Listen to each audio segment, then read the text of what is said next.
দর্শক, মাদারীপুরের রাজোর উপজেলার রাজোর কোটালীপাড়া সড়কের চোয়ারিবাড়ি নামক স্থানে রাস্তায় গাছ ফেলে ডাকাতি করার সময় গত রাত ২টার সময়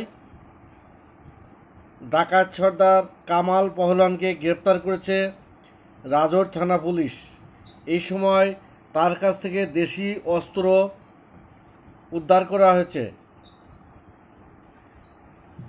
সে ৮টি ডাকাতি মামলার আসামি এবং সিএনজি কামাল নামে পরিচিত। তার বাড়ি পটুয়াখালী জেলার রাঙ্গাবাড়ি উপজেলার তিল্লা গ্রামে।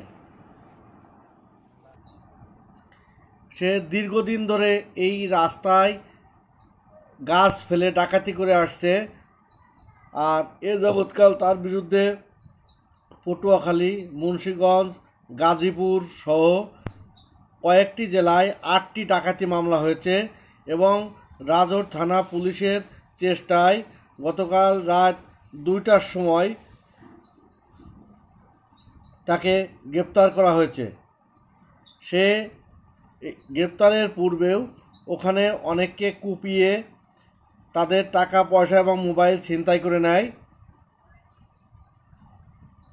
রাজোর থানা টহল পুলিশ সংবাদের ভিত্তিতে সেখানে উপস্থিত হয় এবং রাজোর থানার ওসি মোহাম্মদ আসাদুজ্জামান হাওলাদারের উপস্থিতিতে তাদের সার্বিক প্রচেষ্টায় এই কামাল নামে ডাকাত সর্দারকে আটক করতে সমর্থ হয়েছে রাজোর থানা পুলিশ। তাকে মাদারীপুর চালান দেওয়া হয়েছে।